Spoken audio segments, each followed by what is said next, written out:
Welcome, Vols and Lady Vols, to Power T Talk. From the cathedral of Neyland Stadium to the fanatical landscape of college sports, we're breaking down the plays, the players, and the pride of the Southland. I'm Daniel, your host, here with my comrade and co-host, Zack. Grab your orange and white. Let's run through the T. It's time to give our all for Tennessee. This is Power T Talk.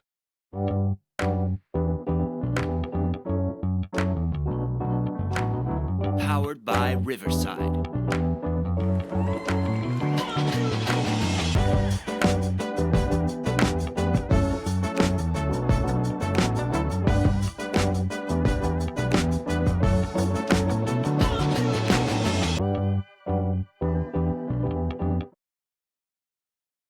The outcome, I want to pretend did not happen, but that would also require erasing all of the fun stuff we got to do along the way.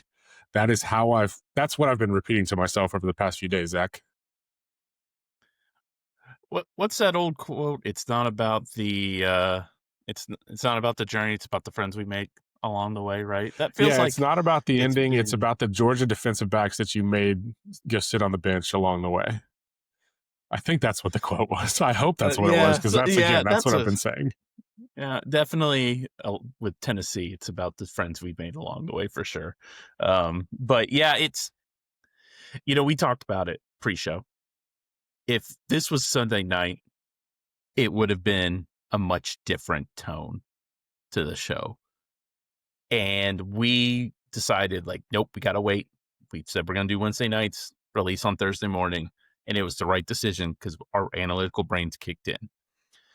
And the other part, Monday morning, you wake up and you think about it and you go, this is not 2021 anymore. The 12-team playoff, no divisions. And yeah, that sucks. But it comes to a point where you're like, the season's nowhere near over. It's not like it was in 22 when Tennessee lost to Georgia and they got beat handily. And it was like, well, the season's over in the sense of no SEC title, no national title chance. Tennessee's still got all their goals in front of them. But when you lose that way, it's going to stick with you for a while. It's interesting. I was watching the game with old buddies that I hadn't seen, and I've seen some of them, but we hadn't all been together in the same place in over a decade. And so it was wonderful vibes. They're good college football fans. They're good sports fans. They're a combination of they'll rib you a little bit, but they can appreciate a moment. And I kept saying to them at the end of every single quarter, I said, if you had told me I could get that this morning, I would have signed up for it. Halftime, same thing. End of the third quarter, same thing. And then even end of regulation, I was saying, if you had told me this morning we're tied up in the 30s going to overtime, I couldn't have turned it down. But that last one, I also knew what was about to happen. Yeah, if you told me Saturday morning, hey, at 7:10 p.m., Max Arnold's going to line up on the left hash for a 43-yard field goal to beat Georgia with essentially no time or with 2 seconds left, take it. I'm going to blink. Cool, let's go with it. Arnold's a pretty good kicker. And then you watch the game, and you're just thinking, if this had happened, that had happened, if they'd thrown this flag, or if we hadn't had that turnover, or if we didn't miss this block. And that's the thing about football. It's game of inches, right? That's the old adage. And I will say, I really like the attitude the team had after the game. There definitely was some disappointment, of course, but not end of the world. It helps UAB's come into town, and they're a 38.5-point favorite. That also is helpful that it's not Florida this week, right? Going into Florida with desperation mode. But at the same time, you're just thinking, if not now, it's almost Saban-esque, if you remember 2015, where Alabama beat Tennessee, but Tennessee went to the lead. I think they had 3.5 minutes left, and then Derrick Henry just mollywopped us. And you just go, man, is this ever going to happen with this coach? And I know we got Kirby the one time, but it's going to be with the new SEC schedule and everything. You just kind of wonder, is it ever going to happen with Heupel and Kirby? And that's probably not fair to Josh because he's an awesome football coach and he showed it in this game. But it feels like there's that Thanos inevitability with Kirby when it comes to Tennessee. Yeah, this is one of those games that as a kid, and this is I'm sure every Vol fan has their version of this, or every sports fan really, but the Vol fan in me is like, this is where it started. Is like, it's that game where you wish, like, okay, if I could have just been in a different room or been in a different house or been watching from somewhere else or watching with different people, or if I'd been in the stadium for that final kick, like, would the butterfly effect have made it go through? And I used to play those games all the time as a kid, like torture Right. myself. Like, oh, that pick six wouldn't have happened if I would have just not been up watching that game or whatever. And it was definitely one of those where, like, logically, of course, that doesn't affect anything, but you're like, all we needed was that tinker. The other thing I'll say is, and it's because I said it at the end of the last pod, that if we lost, it wasn't destiny. If we won, it wasn't destiny. How we played also wasn't destiny, as in, I think there were multiple times where the team faced adversity that other teams would have just bowed down and lost by 3 scores. They didn't do that at all, which was incredibly impressive. But there's also going to be games this year, especially, I mean, we've still got some tough ones on the schedule that where, we just don't come out like maybe as precise as I've ever seen our offense. Mm-hmm. And so if we don't put up 55 every week, it's like, oh, well, we scored this number on Georgia, and so we should score this number on everyone else on our schedule. It's like, just pause and remember that college football does not work that way. It is not like you can't just extrapolate the good parts and add to them. And so we're going to have a stinker of a quarter and the stinker of a first quarter sometime. But we also did get to see what it can look like. And like I said, if you had told me, this is what you're going to get, then I would have signed up for it, and I would have signed up for the potential heartbreak as well. Transitive property does not work in college football, as everyone knows. I think the frustrating thing is Tennessee didn't play an A game and lose, and which sounds odd. But what I mean is they left points on the board. They left defensive opportunities on the board. They left special teams opportunities on the board. If Tennessee plays their A game, and I don't know if maybe defensively this is as good as it's going to get, but I have more belief in Tim Banks, and we'll get to that. I got to think if Tennessee plays their A game, that they win by 2 to 3 scores. And yeah, some of that Gunnar Stockton, he looked 1-1 to me. I don't know about the rest of y'all in college football quarterbacks. He made some 1-1 throws. Their wide receivers are talented. What their linebackers, I mean, CJ Allen and Raylan Wilson are just menaces. They're really good players. So is Chris Cole. So they've got dudes defensively. I think that the likelihood Tennessee was going to win by 2 scores was so low unless Gunnar imploded. But even still, you're like, we're going to do our grades here in just a minute. It's not like I have A pluses across the board. So this team is young. They have plenty of room to grow, and they have opportunity to in the next 3 weeks. They got UAB, Mississippi State, and the bye week. And then we're starting to get to meet the schedule. So, yeah, I get it. My girlfriend, I told you this, implemented Sunday morning when she saw the look on my face after I was having my morning coffee. Like, yep, we're implementing the 24-hour or overnight rule. You cannot talk about the game or think about it. And so, yeah, that's perfectly fine. But by Monday morning, I was starting to feel pretty good. Yeah, and like, Siri, I mean, inevitably, we've watched a lot of Georgia football over the years because they've just been in the spotlight, especially recently. I've seen, and we talked about him as like your friendly neighborhood psycho before the game. Kirby Smart's crazy. And there's been so many times where he has taken a team into a hostile environment and they've overcome that hostile environment and won. And his post game is like almost a like edgier version of Crazy Dabo, where he's like, we have every 5-star in the country, but every single person in the entire world was doubting us, and we came in here and kicked butt like you've never seen before. Like, he's been like defiant in a way of like, he almost has the tone afterwards. I'm thinking of the Texas game last year. He had the tone afterwards in Austin of like, he was pissed off they even scored a point. Yeah. Whereas I don't know that and like after Georgia Tech last year, he was like relieved and a little bit complimentary, but it's a rivalry. I've never seen him first thing he says into the mic, say, we should have lost that game. They were better than us. And like, that's maybe his version of coach speak, where it's like, he wants to build that doubt. Like, it's how his teams operate. But I don't think he was just saying that. Like, I think that was a truthful moment into the microphone of like, thank goodness for this atmosphere. Looks over at his quarterback. Thank goodness for this quarterback playing his butt off.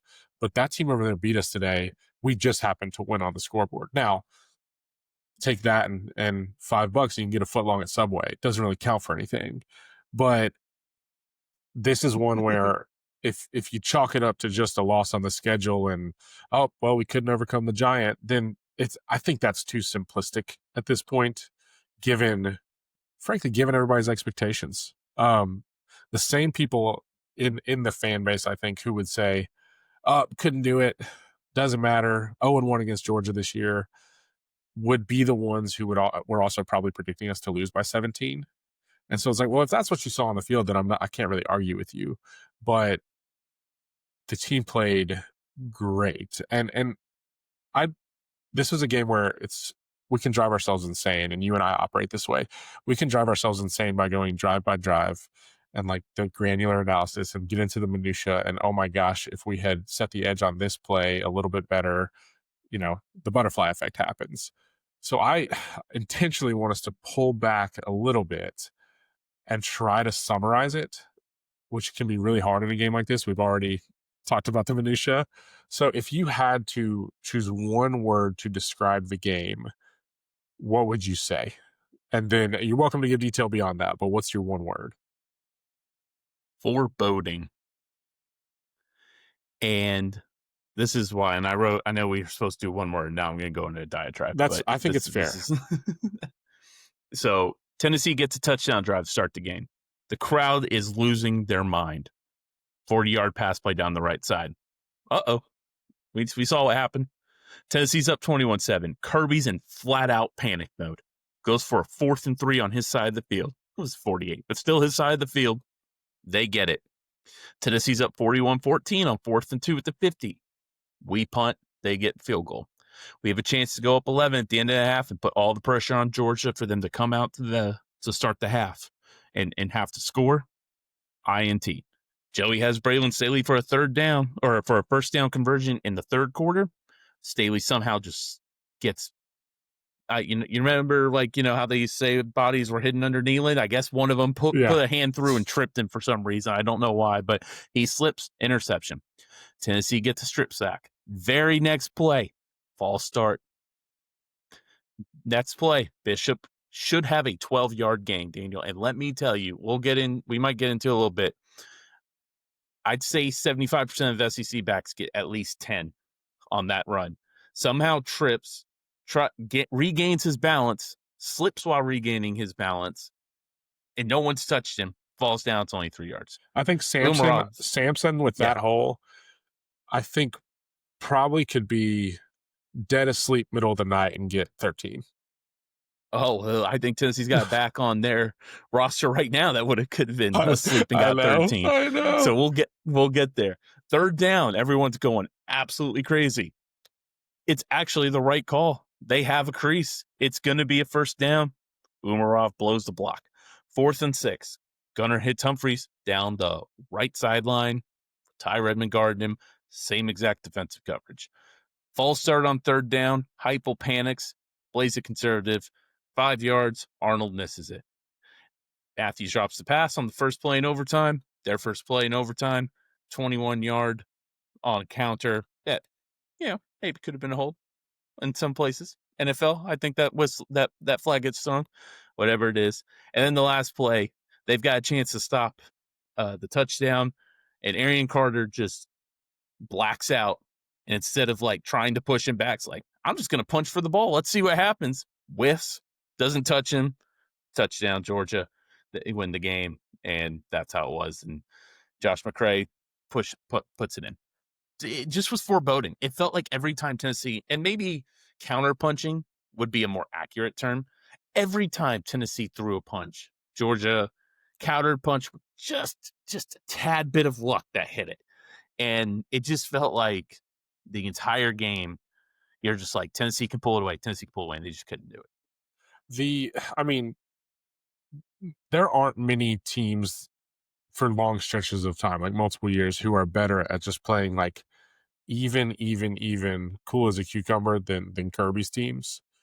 And they did it again. Um, they were getting their asses kicked. They hung in, they crawled back, etc. Mm-hmm. But they were getting taken out a little bit in ways that they were not used to by multiple looks that they were not used to, and they just just stay the course. And it's a huge credit to them. It's actually a huge credit to Gunnar Stockton, which I didn't expect to say. No, I didn't either. And I mean, I can tip my cap a little bit. The word that I chose was electric. The whole game it actually felt like a slugfest. And to be in a position to be in a slugfest with Georgia is where you want to be. It doesn't guarantee you anything. It doesn't secure you anything, but it is it's what you want to be able to do. And there's plenty of teams, and I know it was in Neyland, which makes a big difference, but there's plenty of teams that could not keep up with that slugfest. No. And like you said, it wasn't even our best version of it, but some of the like frustrating one step forward, two steps back, little penalties and procedural things. And we did get penalized a good bit. And I don't even mean that as a critique of the refs, just we committed a good bit of penalties, but they weren't like total sloppiness. There were some frustrating ones, but they weren't just like, oh, we're not prepared. They were just like, we got a little sped up or we were really aggressive. Doesn't make it cool, doesn't change the yardage, but we were slugging it out. And you throw some wildly sometimes and it leads to a penalty. And so I said electric, and maybe it's just that feeling of when we were on offense sticking with me for this game, because I mean, he was going to carve up anybody the way he was playing, Joey. And even the ones that had a bad outcome, I mean, the first pick was like, it was underthrown and it just wasn't quite the vibe. But like you said, the pick to Staley, it was like, when I first saw it, I was like, oh gosh, he missed one. Like he just missed one. And he had a couple slightly behind people. But what really happened is Staley ran a super crisp route that would have been a first down and he just fell. And it was like, you could just see it on replay clear as day. Like, oh, we had him right there. And we'll get into Heupel's play calling in general and then some of the specific situations. But the number of times that you could look and say, oh, we had him right there, is pretty impressive. I don't care if that defense is young. I don't care if they're still coming along. It's Georgia. They're going to put, there's so many of those dudes are going to be in the league. There's not another SEC team that would have played Georgia as close as they did right So now. that's what I was going to ask you this. And again, we know that the transitive property does not work. We're both agree on that. But when you look at our schedule, I'm going to regret what I'm about to do. I know I am. But I don't see a better defense on our schedule. I'd like to see Oklahoma just a little bit more. Yeah. But in terms of just pure talent, no. And that one's in Neyland, which maybe plays in our favor a little bit. I know we're going on the road for some of these. I think the question I didn't expect to be asking, because Gunnar Stockton impressed me so much, is do you see a better offense on our schedule? And the answer still may be Oklahoma. UAB's like top 20 in every like offensive category. No, I'm just kidding. I mean, maybe Alabama, because they seem to at least fix some of their issues, and they've got Ryan Williams, and we're going to Alabama, a little more crisp, which means that their offensive linemen somehow all turn into Orlando Pace or 1999 magically. It's incredible. So I would just say, like, if Georgia's the best team, I would say that we're going to play. And you could definitely make the case both sides. The Gunnar Stockton thing we have to mention. That, look, it's frustrating, and I don't know if he's ever going to play that well again.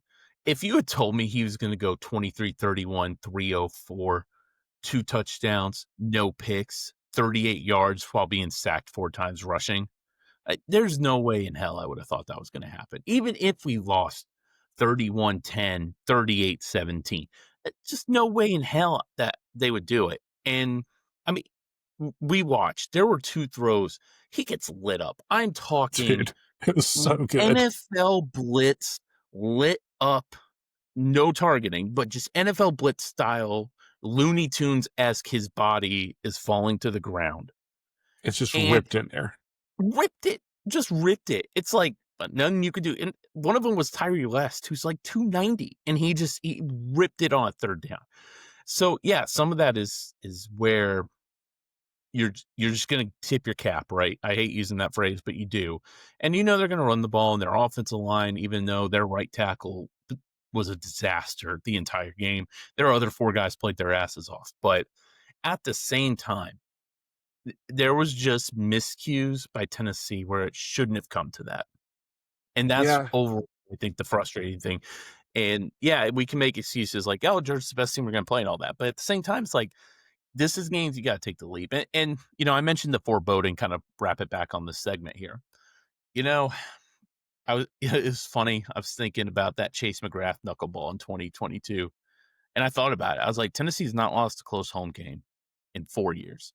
Like the last close home game they lost was in 21 to Ole Miss with Lane Kiffin, and where Joe ran out of bounds. They were due to lose one of these. And it's different on the road, but they were probably due to lose one.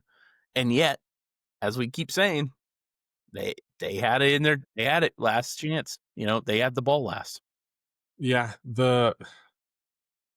it is, and I was saying this to my buddies after the game. I was like, it's an honor to be in one of these games. It is an honor to miss a kick that would have won you the game. It still sucks, but it's like we fought it out, and the number of stretches, just little stretches where we could have said, oh, what an electric first half, and lost by 19. There was a couple moments where I was like, golly, like we're about to get stopped, and it's about to tumble the other direction a little bit, and we never let it. And that was extremely impressive because Heupel's offense was stalling a little bit, and they just found it again. And so, yes, I think I want to go into the grades, and really the details within the grades. I think we start. Excuse me. I think we should start on the defensive end. We've started on the offensive end for other games so far this season. We'll kind of see where the wind blows us in future games, and we're still tracking the ratings, and we're going to do a quarterly, quote unquote, probably a post Mississippi State check-in on what our grades have looked like for so far this year. But I want to start with the defense. I will go ahead and kind of give away the goat. My defensive rating is, I'm going to say, a 70. The reason I land there is we're going to talk about why it's low. The reason it's not desperately low, a 51, a 54, a 61, is multiple different guys did step up, and we created a turnover from that. And then a couple of times where they held up in the red zone, and a guy like Herring pops to where, it could have just been like walk-in touchdown. And even some guys that they didn't pop every play had their flashes that when you're getting put on your heels like that at multiple levels of the defense, good on them for stepping up, and good on them for getting a key turnover. But there's a lot of leaky stuff in between those couple of pop plays. Yeah, I went 71, and I originally started in the 60s. It felt like, weirdly enough, that Tennessee game planned like they were playing Carson Beck at quarterback. Because last year, they didn't blitz, they sent for, and they just played zone, and Beck picked them apart. And it's almost like they were like, we're not doing that again. Like adjusting from that. We're going to overcorrect. And if we overcorrect too far, so be it. Tennessee did the exact opposite of last year, but Georgia has a completely different type of quarterback. Stockton's biggest weakness is getting to the third progression and then letting it rip after his first progression's not there. And I thought Tennessee just made it easy for him. Now, he made great throws. We talked about He that. totally did. He did. But they just it's easy to make a great throw when you're on your first read. He's just ripping at that And point. yes, exactly. It was And almost like, that's and this isn't exactly accurate to the scheme and what they were running, but it was almost like on, I can think of 5 different plays where he was almost throwing as if he was hot. yes. Even the first play. I mean, Yes. Tennessee's sending it, and he's like, I'm throwing this back shoulder. Yeah. It wasn't back shoulder. He's like, I'm throwing the fade. Like it's gonna be like that. And it played in their hands. And you gotta, God, I can't believe I'm saying this in 2025. You gotta give Mike Bobo credit. Like they adjusted. I mean, they did. Like they call a great game. But back to Tennessee, I thought the pass rush was incredibly effective. They got 4 sacks. They easily could have got 8. Yeah. If it's Beck, they get 8. I thought all the defensive ends played well. I thought West was fantastic, and I just They all did he what they're might- good at too. Very true. West might be a better pro player than a college player at this point. Like I don't know if that's going to be the case, but that might be a guy who gets picked in the 5th round in training camp. Sticks around for projected to start 9 years or something. Herring, you could even see it got better as the game went along. I thought that was huge. Just he finally flashed that high 4-star, 5-star potential. Herring is one right now. If it's for me, sorry, I'll stop interrupting. But if Herring smells blood, like if he smells a right tackle that is not ready, and this, I'm going to say this for the rest of our schedule. It doesn't mean he's going to pop every game, but if he smells a right tackle that is not ready for that speed, he's going to be upfield, buddy. And again, he's going to get taken advantage of. There's some games where he's going to have to be careful. Vanderbilt comes to mind, but if he's just got his ears pinned back, he can do it. Even the first couple possessions, he wasn't really setting the edge well, and then he got better in the second half, setting the edge. And yes, he does have that athleticism that can really pick apart a right tackle. I thought Eason and Bailey were fine. Robinson and Utley did not flash, which tells me usually with defensive tackles, if you're not showing, then that probably means you're not doing much. And that seemed to be the case. Now, Georgia's interior offensive line is excellent. That's a really tough place. I mean, Robinson and Utley are actually 3rd-string defensive tackles. So that's a tough ask. It started to show. Poor Eason was drowning in the 4th quarter, it felt like. I mean, Eason and Bailey played 131 combined snaps. Gosh. Like and Eason's 320 pounds. Bailey's 295. And Bailey's did not play defensive tackle in spring or fall. He was playing the big edge that they have. I thought the linebackers, Daniel, were exposed all game. Too many missed run gaps. Too many falling for the play action. Too many times the defensive line did their job and T-Lander didn't get to the edge. I know Carter's super athletic, and I know he's super fun. He's not. I think he's good in pass coverage. Don't think he's a good run defender. T-Lander has no clue what he's doing. I don't want to throw anyone under the bus. They get paid. They're still college kids. He has no clue what's going on. Like, he just doesn't. Spillman flashes, and he shows his athleticism, but he's a little undersized. That was a tough game for him. I thought it was interesting. Inch said he should have played Harmon more. I'm gonna be looking for that. I think it'll happen. I thought Turrentine was terrible. Unfortunately, it showed on film that he has some moments where he's gonna want to sneak into the film room and use some wide out, I think. Yeah, and I thought Farouk was fine. He played deep field like almost all game, and when you're playing cover one deep field, your entire job is just like make sure. And even the ones that Georgia hit deep were to the sideline. They weren't any deep posts, deep overs, nothing like that to where it was his fault. Hood was good. Thought the nickelbacks were fine. Carter and McMurray. Carter got held on that one play. That's not his fault. McMurray had a couple of really nice plays. He's really good at setting the edge. I had the secondary edge. 5 really good friends who know I like Tennessee football but have no idea of the roster. And 3 different times they asked who McMurray was because he popped. Yes. And that is telling. He plays really aggressive in the run game, which is like 50% of the battle. when you're a defensive back. And I thought if I can remember correctly, Georgia did not pick us apart in the slot. They got us over the middle of the field a few times, but it was all small stuff. So I thought he was good. Boo, you could just tell he did not practice this summer. I know. But he's getting there. And that special teams play that could have We're been. not going to talk about it. We're not going to talk about it. So he'll just pop a couple. He'll pop one at some point. He is. Yes, that is true. And then I'm just not going to hold it on Redmond. That scheme. I think the most heartbreaking game of the moment for me the most heartbreaking moment of the game, I said game of the moment. The most heartbreaking moment of the game is Max missing the field goal. But second place, and not a far away second, is right before they threw the touchdown pass to Humphreys. Redmond had his best play in the game. Yep. He got super aggressive on the screen. He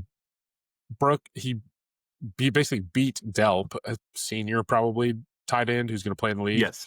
Beat him on a screen and tackled a guy hard in the backfield.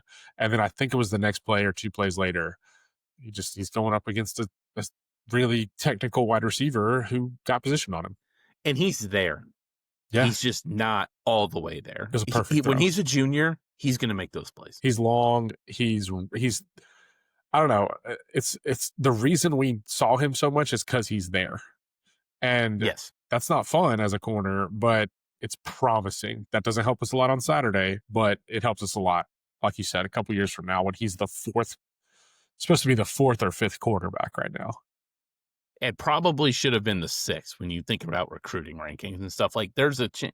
If you told me, like, hey, Ty Redmond's going to redshirt, I've been like, well, that makes sense. He's like the 728th best player in the country or whatever they ranked him as. So the fact he's starting against Georgia, I guess you could say he was a disaster this game, but he honestly wasn't a disaster. It was rocky, I think would be the best way to put it. He's a really good example for our fan base of, listen, if you want to bury a guy, do it. I can't stop you, but that's the type of guy you actually want to support. I agree. I got a couple stats for you, and then I'm going to get your opinion on something. So you're thinking, well, Georgia ran it down our throats. They out-physicaled us. They outmanned us, blah, blah, blah.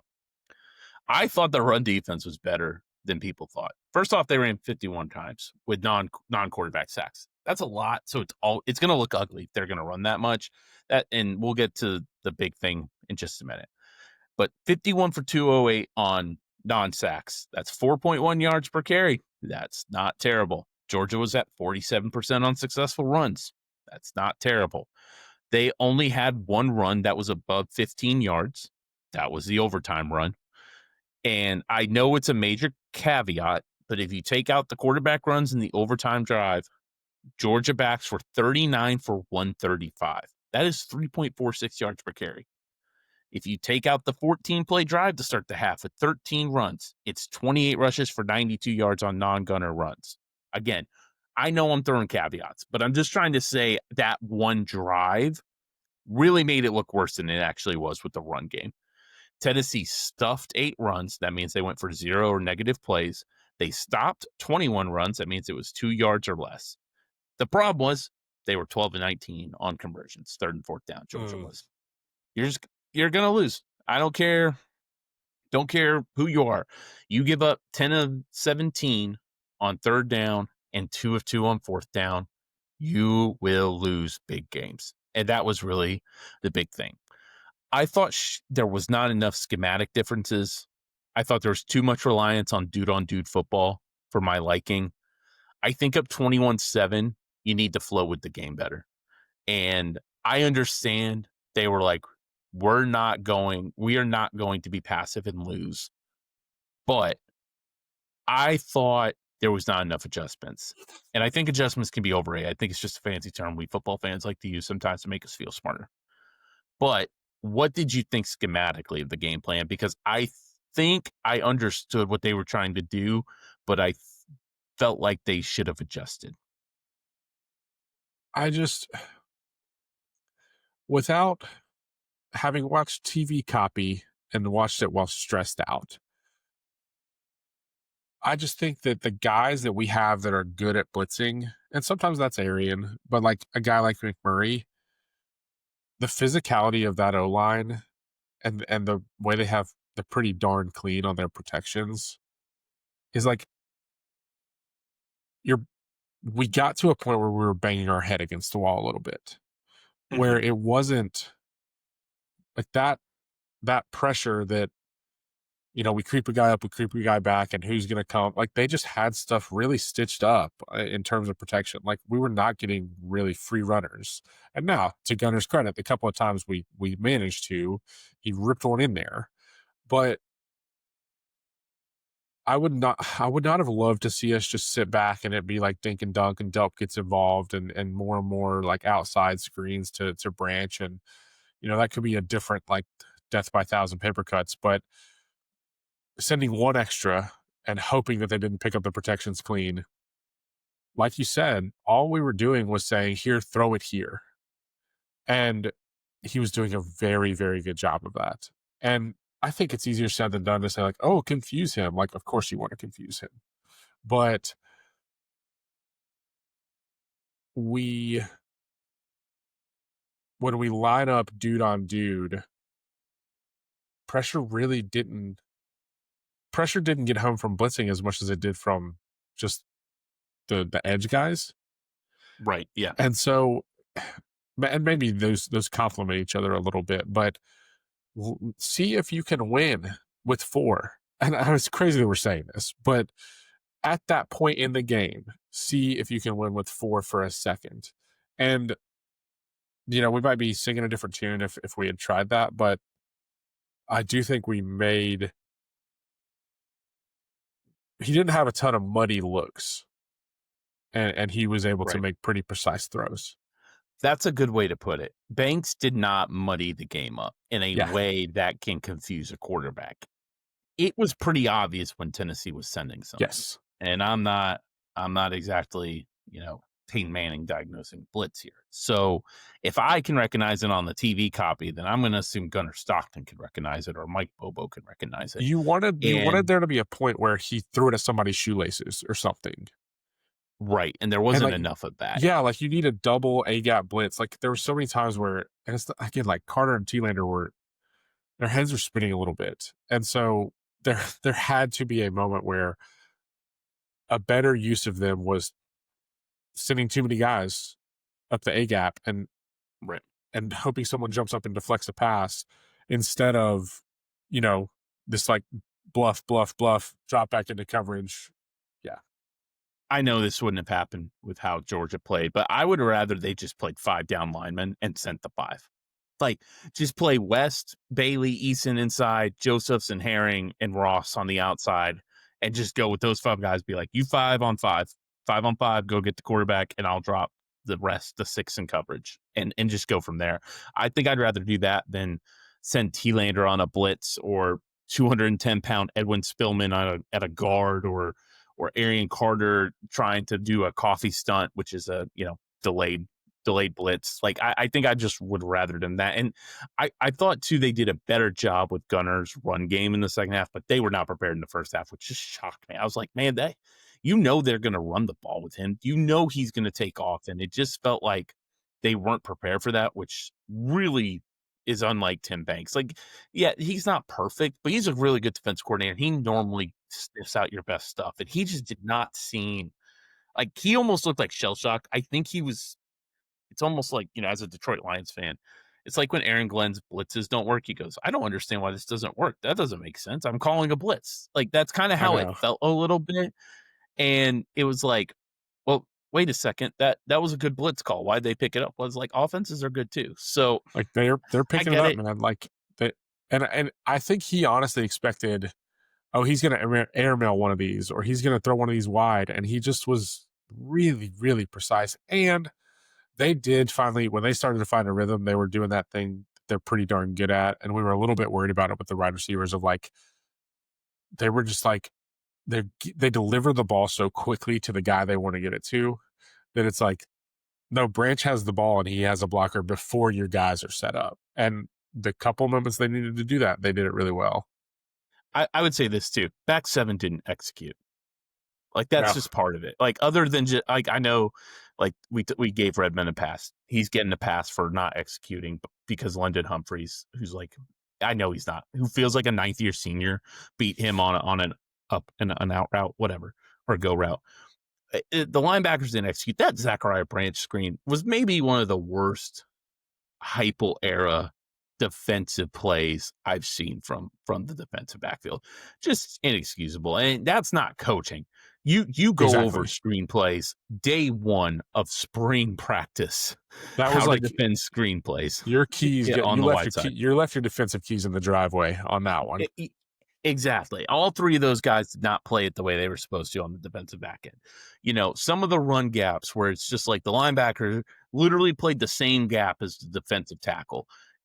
There were other times where the defensive end is just completely loses his lane with Gunner, and Gunner's able to break free and make a play. Tim Banks is not coaching that. William Inge is not coaching that. William Martinez, Rodney Gardner, they're not coaching that. That's player execution. And I think Tennessee's experienced enough. They got enough to do, 34, 5th-year guys. That should not be happening.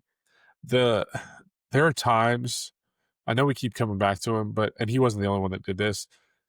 There are times where T-Lander and Turrentine can do it a little bit too, and he did it really bad on that screen and got exposed.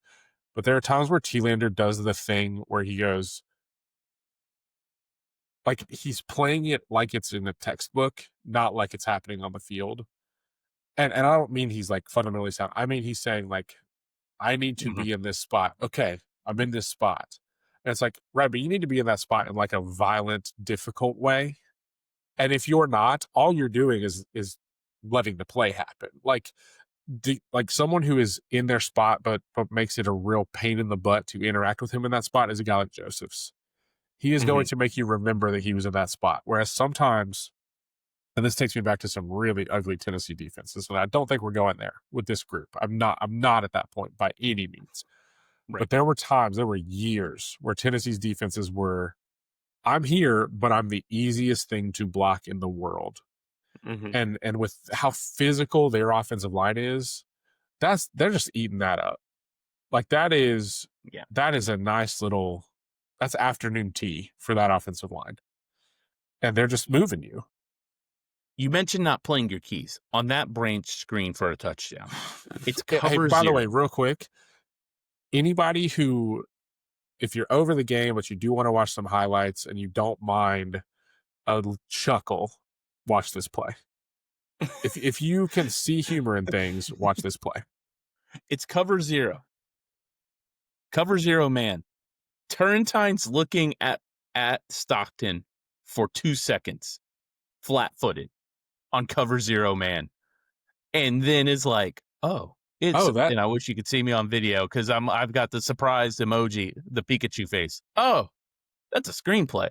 Zachariah Branch is really fast, and then he just runs to where Branch was when he caught the ball, and then he did a V cut backwards, and he's 10 yards behind. I guarantee you, Willie Martinez is not teaching Andre Turrentine, hey, in cover zero man on third down, I want you to look at Gunnar Stockton for 2 seconds before looking for Zachariah Branch. You know what it was? When you sent me the clip, this is exactly what I thought of. You're playing EA College Football or Madden or whatever, and you're cycling through players and you're going too quick, and you accidentally hot route to QB spy with the safety or something. It was like he hot routed to a hook zone, and then it took the AI, the computer, a second to be like, I have covered the hook zone, and now I will go play the ball. It was like, and then like, I don't know, it was just one of those where like the angle was just like, buddy, that's not it. Yeah. And I think some of this is like, sometimes football games just go a certain direction. I don't think necessarily that we would score 41 on Georgia every time. I don't think they would throw 44 up every time. Offenses can find a rhythm. And so if you have like their average outcome was going to be 30 points or 26 and a half points, but the error bars around that take them close to 40 or close to 20, then, they hit the upper end of that. And part of that was they schemed it up really nicely. But so I don't think this was just like our defense has major things to worry about. But there's some stuff to clean up, and maybe some athletic dudes at the second level can get some run. Last point. They haven't allowed explosives with the run game or run defense. They are giving up way too many successful runs. And what I mean by that is if a team needs a 3rd and 2, they're giving up a 3rd and 2. If it's 1st and 10, they're giving up 4 yards. If it's 2nd and 8, they're giving up 5 yards. So I'm hoping with Moy, and it seems positive, that he will be back soon. And with Hobbs, who is also positive, that will help because poor Eason's not going to make it playing this many snaps.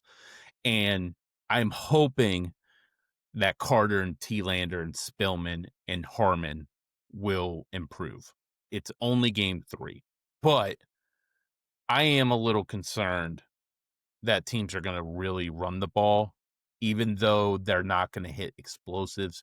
They're going to be able to be consistent and then attack the middle of the field with the pass game. I think I'm at a we'll see point because there are definitely teams on our schedule that even if I expect us to win, they're going to be able to run the ball.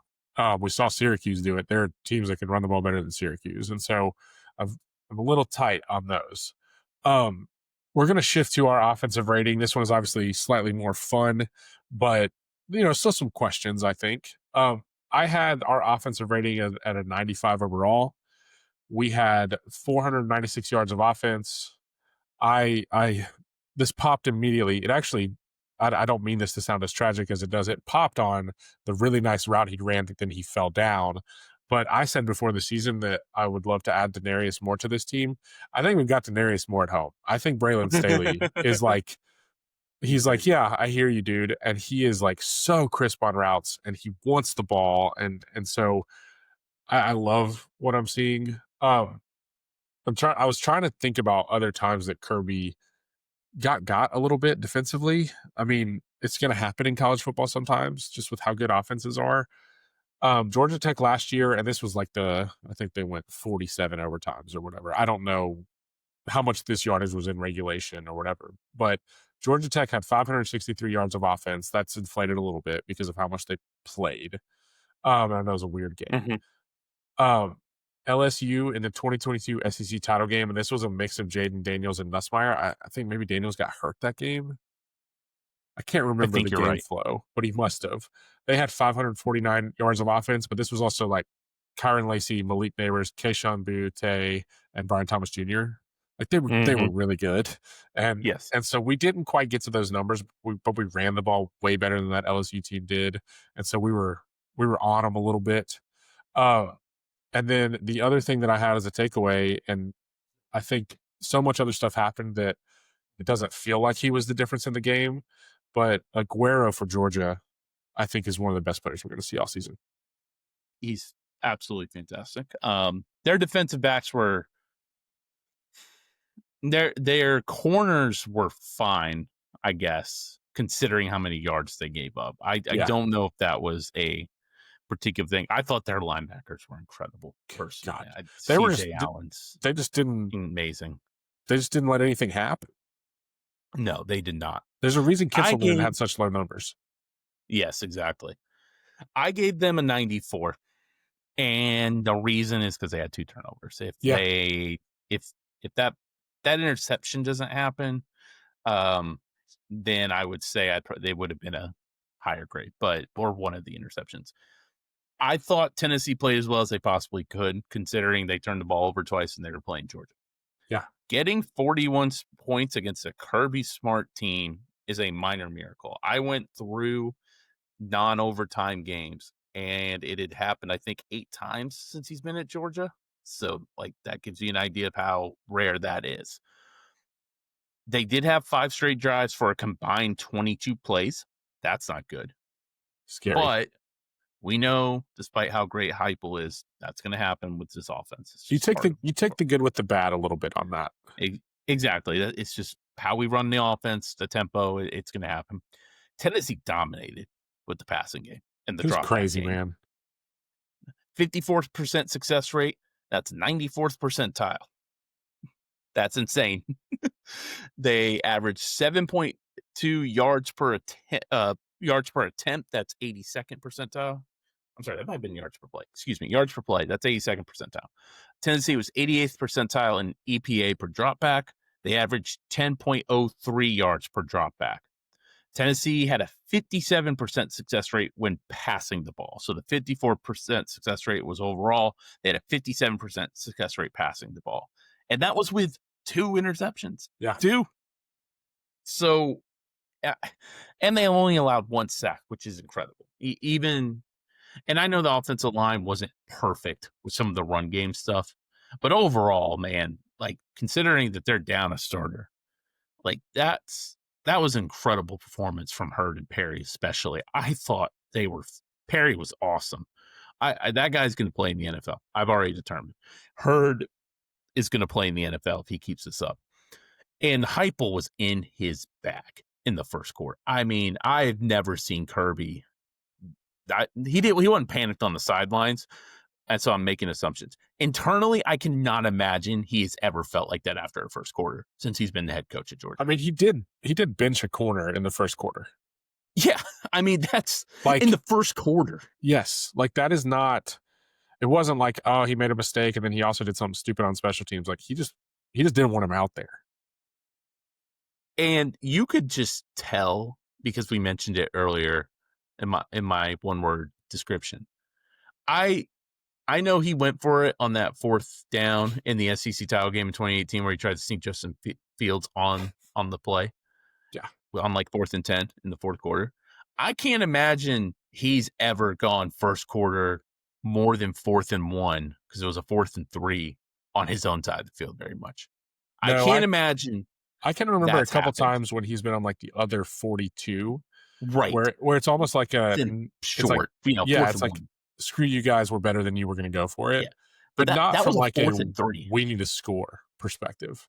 I mean, that was a panic move. Now, I'm not saying it was the wrong move. You can make a panic move and it'd be the right move.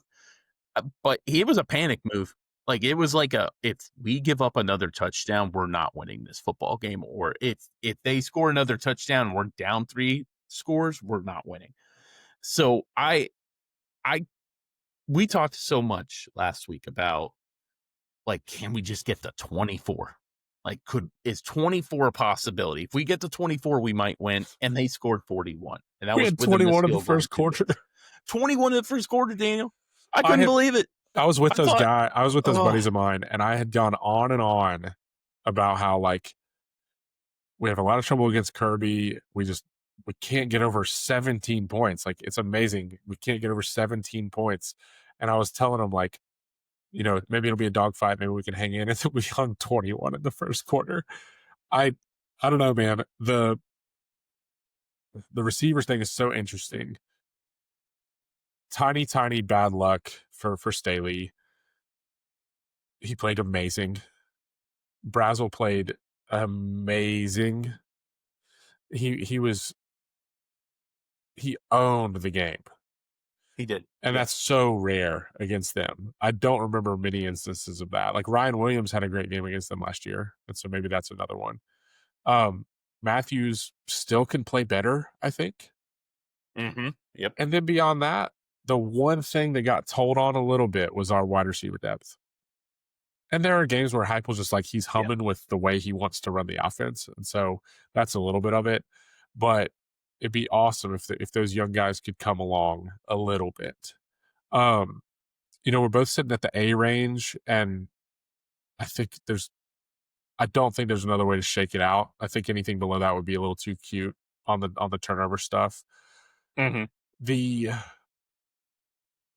We had the lull, and you know, I think we could quibble with like, okay, do you take another shot at some point because like you've taken a couple and maybe a flag gets thrown, or maybe, you know, guys just running free. And so we'll think about that. But the one thing that's interesting is, and again, not every game is going to be this atmosphere. Not every game is going to be perfectly crisp from the beginning. But if we have precision like that early on against some teams, we're going to score 60 Yes, because we are. it's really a credit to Georgia. It's a credit to those linebackers. They put the train back on the tracks a little bit because that was one of those games where it's like certain opponents that would have been, it does not matter what offensive rhythm you find. We'll be in the 50s and we're going to beat you 50-32 or something. And we just couldn't quite do that because it's Georgia. But we were humming, man. We were humming. Yeah, I think part of it too was it seemed like Georgia got way more disciplined in their run gaps after the first quarter. The run game slowed down significantly. Those linebackers It too, seemed man. their linebackers. I mean, they really focused in the second. I think they were shocked Tennessee was able to attack them so consistently over the middle, and then Kirby and Glenn Schumann made the adjustment to mix up their coverages a little bit more, to tighten it up over the middle, be like, hey, we can give up an out route like that one to Brazel, which was just a dirty first round pick NFL route. You know, they were like, we'll live with those. If Joey hits those, we can't have Kitzelman running over the middle for 15 yards for free. We can't have Braylon Staley taking a drag route 12 yards. Like, we can't do it. So I think Georgia made some adjustments that help. But even if you take out the first three drives, Tennessee still put up 21. That's more than we put up in a long Exactly. time.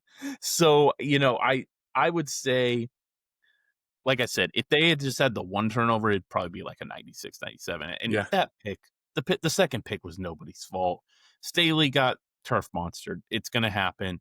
The Georgia player, and I forgot which one made the pick, excuse me, but they made a great play. You know, they had to dive for the ball and get it.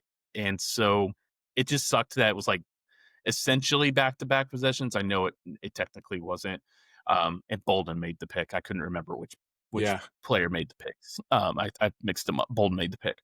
So I'm really excited about the offense. And I would say this, Daniel, long term, you know, we've talked more about the game, but long term, if they play like that every week, they're making the playoffs. They're not losing more than 2 games. I don't care what the defense does. Florida can't outscore them like that. And No. okay, try Oklahoma. I know John Mater has been great. But I can't see Tennessee losing more than 2 games if the offense plays like they did Saturday. Yeah, Joey answered a lot of questions about just overall crispness, where I think some people were thinking of like the interceptions and the turnovers last year as like he's just reckless, he's not within structure, blah blah blah. No, the dude can sling it in there. He Mhm. can play within the rhythm, and he threw some of those with anticipation that was like, oh boy, like he had multiple throws and one for a touchdown, not the deep one, but another one for a touchdown that was like, when he releases that ball, you have no idea that that guy's going to be that open, and it's because he is in rhythm, in structure, and that is beautiful to see. Beautiful to see. He, I'm proud of the team, man. Like I, It's incredible he knows what this offense needs, considering he got here in late April. yeah, And he looks like he's played in this offense for 3 years. And that is incredible. And we know it doesn't work with every quarterback. Like, we've seen it the last 2 years. It's not like you can pluck some Joe Schmo from anywhere, plug him in, and all of a sudden it's like, oh, hey, we're gonna throw for 3,000 yards, have 2,000 rush yards, and we're gonna average 40 points a game. We've seen the last 2 years. That's not. It's a quarterback friendly system, but it's not gonna make you a star, right? In Just because you play the position, like, you actually have to be able to do some stuff.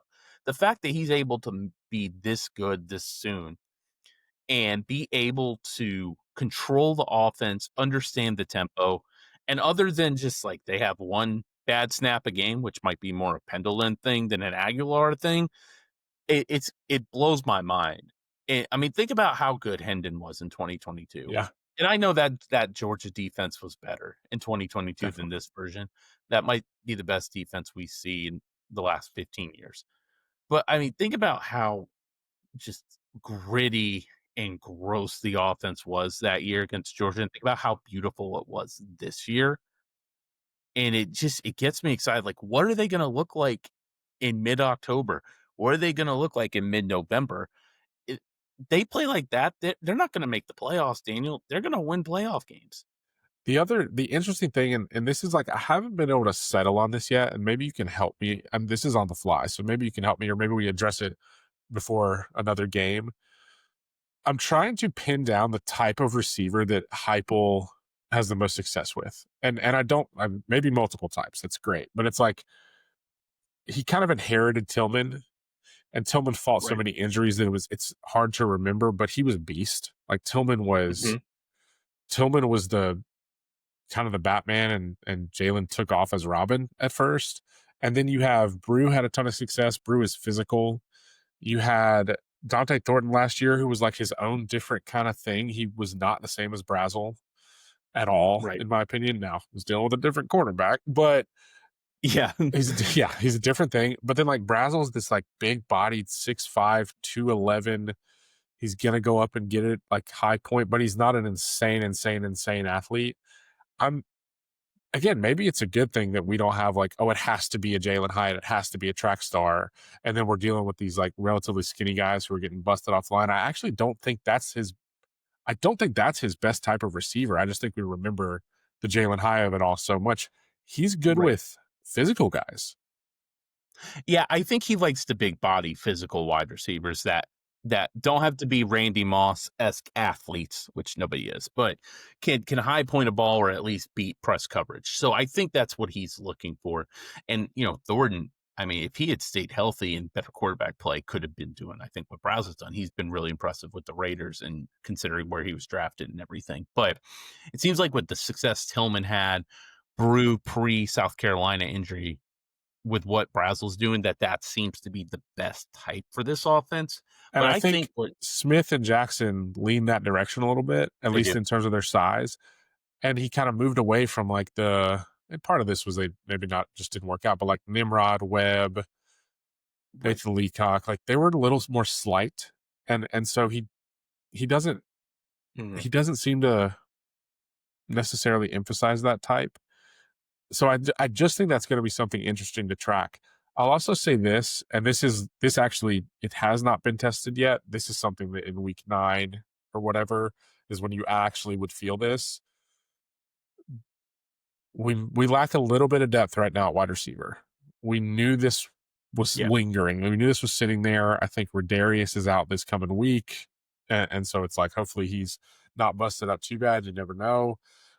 We don't need the backups to be, hurting. We need them to be making progress.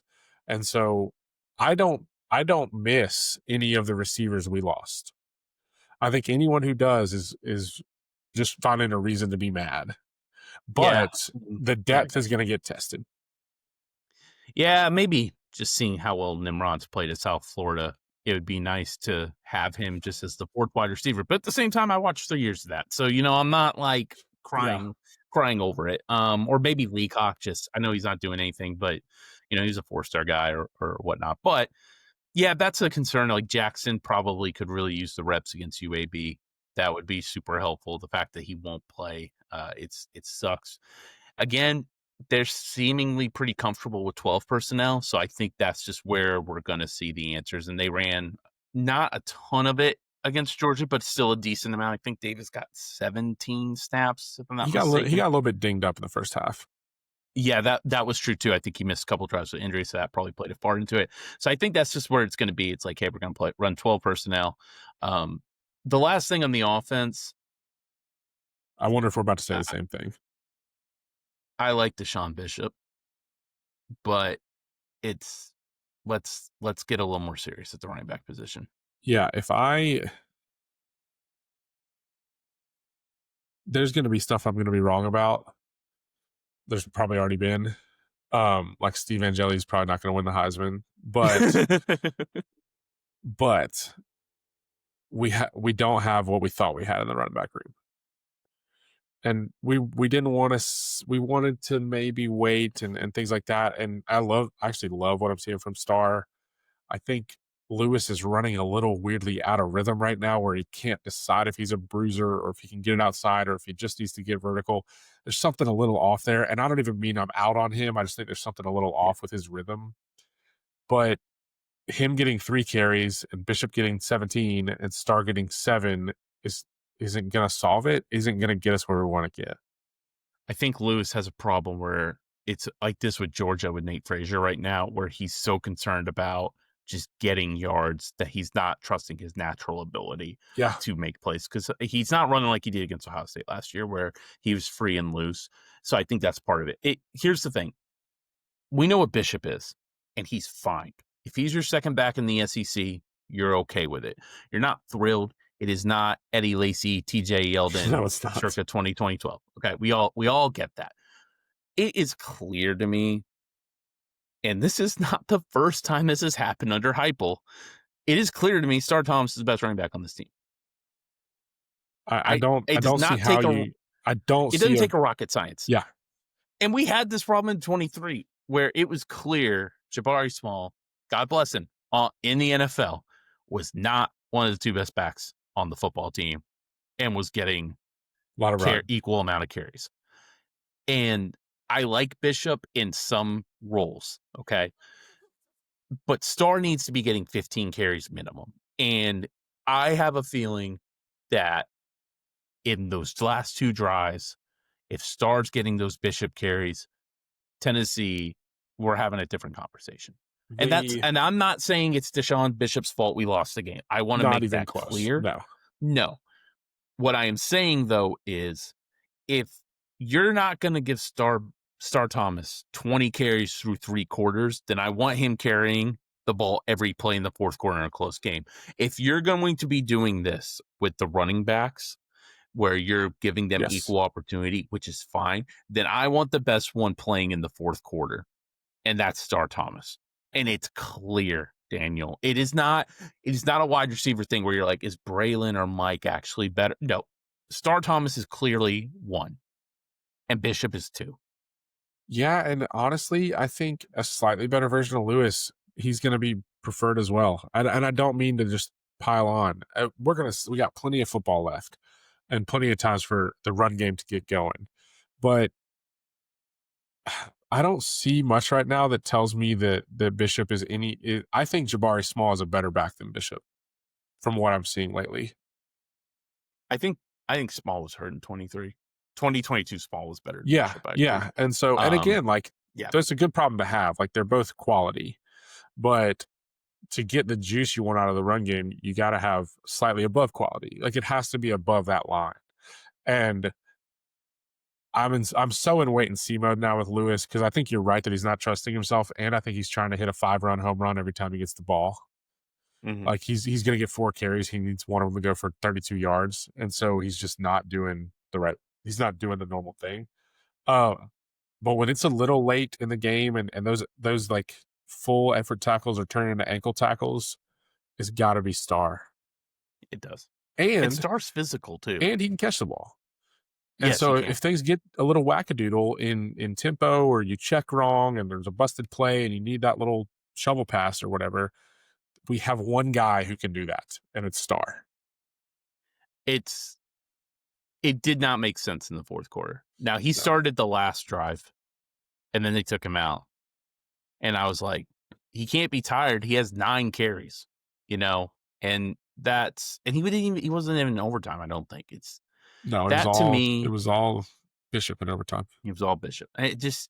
That can't happen. And then the last thing I'll say, and then we're going to get into the gross part of this, the good cop, bad cop. If it's incomplete on 1st down, it does not have to be auto run on 2nd down. Which this is a college football problem in general. Yeah. As everyone knows, I like Michigan. And Sharon Moore literally last year did not throw the ball on 2nd down after a 1st down incompletion. But it's not that bad. But it's okay if it's 3rd and 10 because we had 2 incompletions. Especially 3rd and 10 really when your passing game is in a pretty good rhythm. Exactly. Like, hey, it's fine. Because I thought that was a part of it in the second half, that Georgia was like, oh, they're running on 2nd and 10. Like, we're good. I have one question, and it's going to lead us into the good cop, bad cop conversation about Heupel. Okay. Do you think he was dynamic enough? And by this I mean I think he had a lot of good calls, but like, do you think he left anything on the table? Like, we didn't see a screen, we didn't see a screen outside, we didn't see a screen out of tempo. I don't know. I felt a little bit, and it worked. I'm not complaining, but I felt a tiny bit like I was seeing the thing where he goes to like 4 or 5 reliable plays instead of some of the dynamism. Can't argue with the results, but how did you feel about it? The first quarter he didn't. Yeah, I thought the fourth quarter he absolutely did hold back. shelled up a little. And after they went up 34-30 or 35-30, excuse me, it did feel like he did hold up. And again, we talked about it. The drive where Arnold made the field goal to go up 8, every run was there. Something just went wrong. True. That's a good point. But at the same time, with a run game, unlike a passing game where if somebody misses a block, your quarterback can make a guy miss and still make a play, a scramble drill. If your offensive lineman misses a block or your tight end misses a block, that play most of the time is dead unless you've got an NFL caliber running back, which even though we love Star Thomas, I don't know if that's particularly the case. Or not a Dylan Sampson, let's just put it that way. So go ahead. I was going to say, the last 2 drives he clammed up, I think would be, and maybe that's a tough word to use there, but it felt like Tennessee ran 14 plays on that missed field goal, which sounds insane, but it's true. And after they got the first down to Staley, it felt like it was pretty simple stuff, like just like 3 plays on the play sheets kind of stuff. It's funny. I stand by the question a little bit because at some point he's going to need to go for the jugular this year. Like, he's going to need to say, we need to be up 12, not up what we are. Like, there's going to be a point where we have to do that extra thing, and it's going to determine a game. But I look at the fourth quarter, and we had 4 plays, 75 yards for a touchdown to take the lead. We had the field goal drive to go up 8, like you said, where there were multiple things there, and it just didn't quite hit. And then, I don't know that you can ask for much better than 14 plays and the clock runs all the way down and you're set up for a game-winning field goal. And so I know I'm arguing with myself a little bit, but I'm playing the outcome a little bit of like, could we have done something? And it's like, I think it would be fair for him to point out and say, oh, you mean like set up for a game-winning field goal at home? Yeah, we did do something. And so I think that's me responding to the outcome a little bit. They're a false start away from us not talking about this. Yeah. So which drive, if we're thinking about him clamming up a little bit, and again, we're both in the position of like he put us where we needed to be. But what haunts you? What did you wish looked different? If you're bad cop.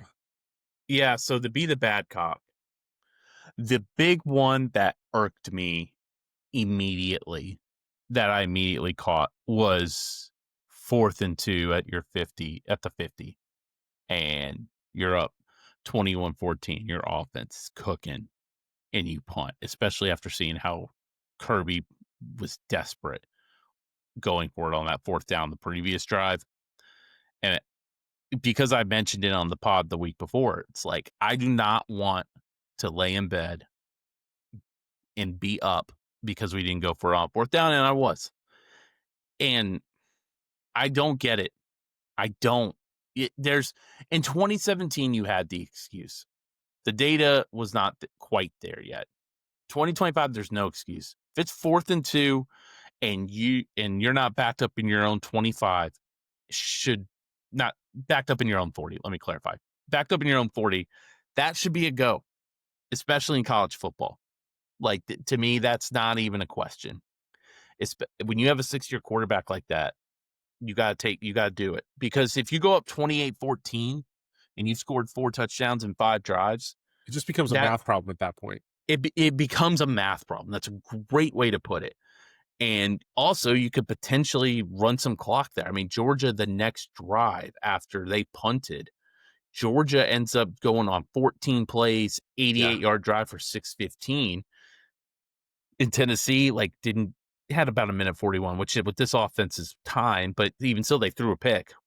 And because To we me, were kind you've of just got desperate. to right. And again, I know our defense wasn't playing bad. And Ross made a good punt. They got down to the 12, but that's not worth 38 yards of field position. Give me the chance at 7 over 38 guaranteed yards of field position. And then the second one, actually, go ahead and give me your thoughts on that I'm one, because thinking I assume about. you agree with me. I agree with you, and here's why. One, so you got that drive. You have a 6-yard run. You have an 11-yard pass to Matthews. We had the Joey fumble that he recovered, but then they got a penalty, which kind of evened it out right away. Georgia was Yep. offsides. And then a Bishop 2-yard run, and then actually Rodarius caught the 5-yard pass. Is that the play that Rodarius got hurt on? I think it was. Is that I don't think where he was back in Aguero back in the maybe game. potentially tried to end his life a little bit? I think you're correct. The one thing I can think of is, I don't know, but if the receivers were gassed and Rodarius was in there for a reason, and then suddenly Rodarius is hurt, and you don't want to burn a timeout or something, then it's like you send the punt team out. But it's like, dude, you got so many. We don't have depth when we have good weapons. And here's the thing. I'm going to interject real quick. If you're going to punt there, put your damn offense on the field and try and draw them offsides. I know. Just see what you can do. The 5 yards doesn't matter. Ross can kick it wherever it needs to go at that point. And if Rodarius is hurt right there, which he was, I think that's the play, then that's a free timeout a little bit where you can think about it or have a play call ready. And so the other reason I agree with you is, it's not a matter of I could see lining up against that Georgia defense and saying oh, they could stuff us on 4th and 2 here. That's in play when you're playing them. But that's not the question you're asking. The question you're asking is, what would you do if you had the ball at this yard line and this down and distance? That is that's the objective way to look at it. Not, do we have a play that can get us outside ball? It's no. It's a vacuum. You have 2 yards to go have full control of this game and take it to halftime. He did it within the game. 5 seconds. 5 seconds, he's like, I'm punting. Take your full 40 and take a delay of game penalty. You never know what can happen. Georgia might be dumb, because we saw it, and put 12 men on the field, and you get a free 5 yards. They might jump off sides. Just get them on the field at least. There's a and world see what where happens. And if it's Rodarius catches penalty, that and falls forward, and you get the first down anyway, and we're not having this conversation, but that's why, Georgia's so physical that they make you think about it. But here's the frustrating thing. We probably would have gotten it. Yep. Heupel's a good enough play caller, and there's enough stuff that we would have been successful doing that we didn't do. Wide receiver screen, little pass to Kits, little leak out, little, this is the moment where you give Star Thomas a little shovel pass. There's enough stuff that we can do that if they stop it, they stop it. But we have stuff in the bag that can get a first down there. Well, and you're playing Tennessee was stopped, which is 2 yards or less, 31% of the time. So you got 70% chance to pick it up in the run game. That's pretty good. At least. That's pretty good odds based off how that game played out. No, that's not perfect. You can't do a perfect comparison there. But again, just put them out on the field and see what happens. Again, if you take a 5-yard penalty, NFL coaches started doing this at the 8 on a 4th and 4. Just put the offense out and see if you get the first down, see if someone jumps, whatever, and then just take a 5-yard penalty, because it doesn't matter. It doesn't matter if Jackson Ross spun from the 50 or 40. No, it doesn't. Especially with how he kicks rugby style, you actually probably want him going back. So that was my thing. And then that one's just a gut feel. I have a math problem with Heupel that did directly affect this game. And I should have posted something somewhere at the time, because it's going to make me look like Captain Hindsight, but I swear to you, that I thought this in the moment. So they score. They go up 34-30. There is, I want to get the exact measurement on here, the exact time. 11:01 to go. Okay. They kicked the extra point to go up 5. This is a bad math decision. And here's why. Here's the thing. First off, 11 minutes is plenty of time for Georgia to get a field goal, get a stop, get a field goal. So you would have lost. You would have Butch Jones yourself. You would have lost because you didn't do a math and go for 2 and lose by 1 potentially. In the fourth quarter, you should be going for 2 there. Absolutely. First quarter, second quarter, whatever. You don't need to go for 2. Fourth quarter, you absolutely have to go for it there. 4 and 5 make no difference in the game. It makes no difference. Because if they score, they're going up 37-34. Exactly. If you haven't got it. That's the thing. And then you need a field goal. So that was a huge math problem to me. And here's the other thing. This is my philosophy, and I'm pretty aggressive football because, I'm an armchair quarterback. I want to see how quickly I can go from 1 possession to 2 possession. That should be every decision I make in the second half. 1 possession to 2 possession. If you get the 2 and you go up 6, you need a field goal then to make it to 2 go possession up game. 9. Exactly. To make it 2 possessions. And Tennessee did that. They got a strip sack and they got the field goal. You would have gone up 9. And again, if you don't get the 2, it's a 4-point game. So Georgia is going to then, if they score a touchdown, you still just need a field goal to tie the game, right? And if you make it 4 or 5 and just kick a field goal, they're going to go for 2. So to me, that was a massive mistake. And again, nobody really talked about it on the broadcast, and I might be the only one bringing it up because nobody really thinks about 4 and 5. But to me, that was something I thought Heupel screwed up with. In the fourth quarter, you cannot make assumptions like that. You've got to figure out how to get that up to 6, and then you got to figure out what's my best option to get to 1 possession, 2 possession. I thought that was a big miss by him. Let me say overall, on the drive after the strip sack, I don't love the way we did it, but I am okay with him saying, we got to get points here. I think he was very worried about our ability to stop them. And he said, I can't let a touchdown beat me here. And so, again, I don't love the way we went about that drive. And it was like a nice kick from Max to get us up by 8. But I understand why he was like, I need to be up by more than 5. The other part of it, at the time, I was infuriated. Then you watch the film. All 3 had a chance to bust big. And so it's like, when you look at the box score, the play-by-play, it's like run for 3, run for 4, run for 2. And it's like, oh, Kirby did that thing where he baits us into running and he has it, gapped up immediately. How fun. There were openings there. Well, and then they went off sides too. Yeah. Because if it's 4th and 1, Heupel might go for it. He probably doesn't, but he might. So that's the other thing is you get a false start there.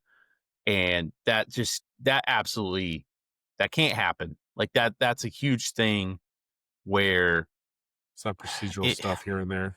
It is. And they did it on the end of the kick too. And we talked about that, but again, to bring it back home, when you play Georgia, you got to tighten that up. You got to listen to whatever game analyst is talking to you. And yeah, there were the images of Butch screaming 1, 1, 1 when someone's clearly yelling 2 in his headset from 2015 Florida did flash in my mind when I saw Heupel pull out the extra point unit. But I was more okay with the runs after the strip sack when I watched him, especially because he did actually call it correctly. And again, if it's Star Thomas, we're having a different conversation. That's the bigger issue I had, which we've already talked about, was the wrong running back was in. But again, it could be Gainesville, it could be Tuscaloosa, it could be anything. There are plenty of tough games left on the schedule. It could be Arkansas, it could be Oklahoma. There's gonna be another one of these where it's 4th and 4, or it's you go for the jugular, or frankly, it's and again, this isn't to say these were sitting there open and I'm just like, I was reading it so much better than everyone else, but it's like, throw it up again. Like, Yeah. see if you can draw that penalty, see if Brazel just wins. I don't know. Like, we get enough coverage outside that is winnable that I'm okay letting him try and win. And Matthews has even shown that he's willing to go up and get it. And so Yeah. there's The third thing should have been a pass. Yeah, it's not they the had last it, but time yeah. where we're And gonna he want might have him to go for it. he might have been thinking 2 downs. Get Yeah. me 5, 4th and 3, I'll take my chances. And there was 5 It's sitting there. possible. And there was. So that could be the case, but Do you have any final thoughts on the game? no, I think, man, we've covered it. I just looked at the time. The only thing I would just say, and we'll probably maybe do this bi-week talk, I think there's a lot of positives. And it's Yeah. okay to mope, because that is a heartbreaking way to lose a football game. But this is a really good football team. And it's my belief in Tim Banks this defense will get better. And maybe that's misplaced. But I don't even think we've hit the ceiling on this football team. I think it's going to be so interesting to see what this feels like during the bye week, because so much more is going to happen in college football. We got some big matchups coming. And if we go the next 2 weeks and refocus and are energized and take it to teams, then it's going to feel like an awesome first quarter of the season, and we can put it in a little more context. Bama and Georgia will have played. It'll just be really interesting. And so we'll leave it there for now. I feel for Max, but I'm proud of him for getting back out there and hitting the one in overtime, even if That Georgia was huge. was running downhill at that point. Just for the rest of the year, Yep. Daniel, that was massive. And that was a good sign to see. Props to him, and I'm excited to see where we go from here in terms of electricity, because I think there's still a couple guys that are ready to pop off that haven't quite yet. I want to talk about UAB. It's a funky team. It's not what I really expected to be seeing when I was looking at the roster and transfers and everything. It's always going to be a little bit surprising, but so they beat Alabama State by 10. I have no idea what to make of that. They lost to Navy by multiple scores. They beat Akron by 3. The results are, it's UAB football right now. I don't think they're going to make the college football playoff is my prediction. Breaking. Yeah, but they've put up some points. Like, Akron is not good, but Jalen Kitna threw for almost 350 on them. They have a decent running back. They have a transfer wide receiver who got lost in the shuffle at a couple different places and, was highly ranked coming out. I never know what to make of these guys, but the last one, Caleb Brown was higher ranked than Matthew Golden coming out. And so he just got lost in the shuffle at a couple places. But the last time there was a guy like this was Jonte Cook for Syracuse, and he popped off a little bit, and he ate a little bit. And so, it's still another test for this now suddenly young secondary as we're waiting for people to get back out there. And so it's another one where we should have a lot of success.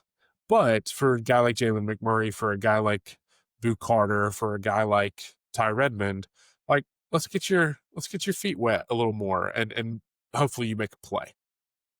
They absolutely can throw the ball. UAB can. Trent Dilfer's not going to last long at UAB. He, especially because Bill Clark was the most underrated coach in the country when he was there for almost a decade, I believe. Dilfer, though, I would probably hire him as an offensive coordinator if I was a lower level P4 program. They are fantastic offensively. They're top 25, top 30 in most advanced categories. They're top 15, top 20 in passing in most of them. They are an absolute wreck on defense, which has been the problem with Dilfer since he got there in 2023. I could not find a good player on defense. They are not top 100 in any gameonpaper.com categories. None of them. They've tried different defensive coordinators. They've tried transfers. They've tried young guys. None of it works. I don't know if it's just, which is hilarious because, Dilfer had maybe the greatest defense ever when they won the Super Bowl. So it's just kind of funny. But, I mean, they're going to put up some points on Tennessee. You're going to see some people complaining in the first quarter. I'll let you know. Dilfer can scheme it offensively. They have an awesome wide receiver, Corey Milner. He's 6'2", 215, very physical, can get down the field. their O-line's pretty decent protection for the AAC conference. They're pretty good. They're going to score points. I was shocked. I think the over-under started at like 66. It's up to 69. I'm telling you right now, I would bet over on that if you are a betting person. It's probably going to be something. Tennessee's going to probably score on every possession, barring dumb turnover, bad snap, something like that. I'm thinking like 63-20.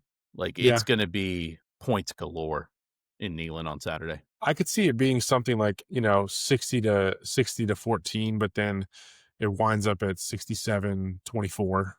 And that's a ton of points. But there's a case ETSU has a better defense than UAB. That's what I'm saying is like I couldn't find a single redeeming thing. And then you know how it goes sometimes with like when you have the literal, like when you have the actual third stringers in an offense like this that has come into the game saying we're going to continue to run our offense, they're going to move down the field a little bit. And the thing that I would really like to see if we're thinking about like some keys this weekend, one, go win the football game, like take care of business. And this team's good enough to do that.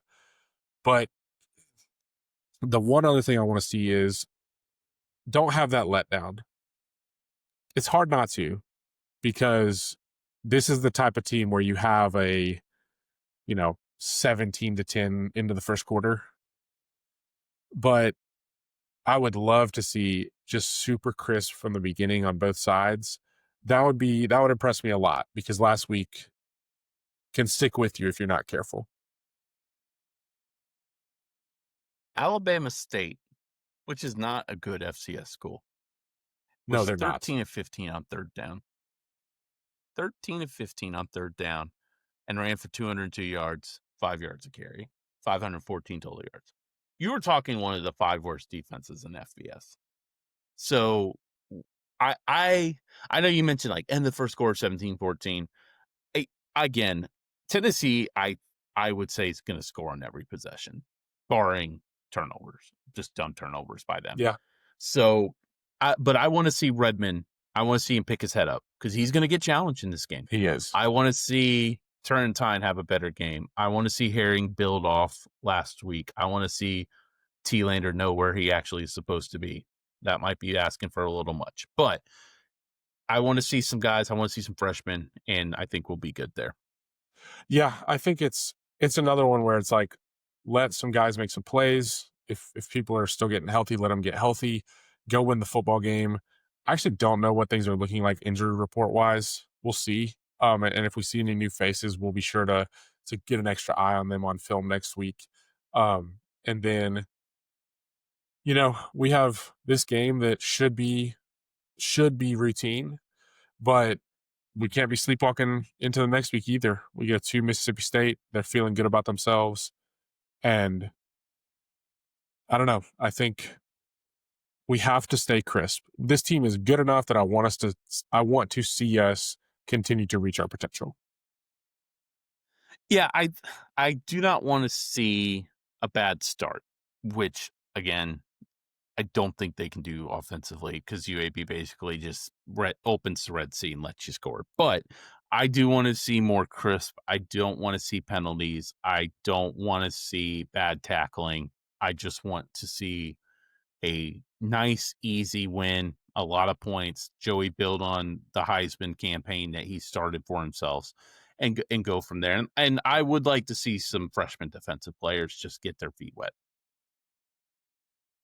Yeah, I think I'm excited to see some more football. This team's fun to watch. We want to see growth on defense, but I'm ready to see him score some more. I am, still bummed about last week. It was my son's first really, really tough one. But it showed so much promise. And I'm ready to see us do it on the road, but boy, if we start homing on the road like that or anywhere close to that, then there's a couple teams out there that better buckle up. Josh Heupel did say no moral victories, so we will not do moral victories. The gap has shrinked considerably, which is a positive sign. But now they need to build off that. And again, they can absolutely make the playoffs. Do not let this one game ruin what could be another very fruitful season for the Tennessee Volunteers. Here's the sign that they're real. And I think there's really good positive signs no matter what. And I'll close out with this, and I'll throw to you to send us. Georgia came to our house and won. And at the end of the day, frustrating as it is, you got to tip your cap to them. Now it's our job to go to Tuscaloosa and win, and to go to Gainesville and win, which we are fully capable of. But if you want to get back to playing with the big boys, that's what you have to go do. 100% agree, especially because Billy Napier's probably not going to be there. So in Gainesville. So, but absolutely, take this positive momentum, fixed some of the road woes that have plagued us the last couple of years, and let's focus back. Atlanta, if you win the rest of your games, you're in Atlanta. So just based off how the schedule works with Georgia. So if you can do that, you're going to be in Atlanta, and you can really make some noise. We'll talk to you guys next week. And Zach, I'll let you send them out. Thanks, guys, for listening. We're doing really well on our downloads. We're almost at 300, which doesn't seem like a lot, but we're building the base. That's what matters. We are on Apple Podcasts. We are on Spotify. We are on YouTube. Wherever you get your podcasts, we are on. If you guys will subscribe, even if you don't listen to every single episode, we'd greatly appreciate it. Take care. Go Vols.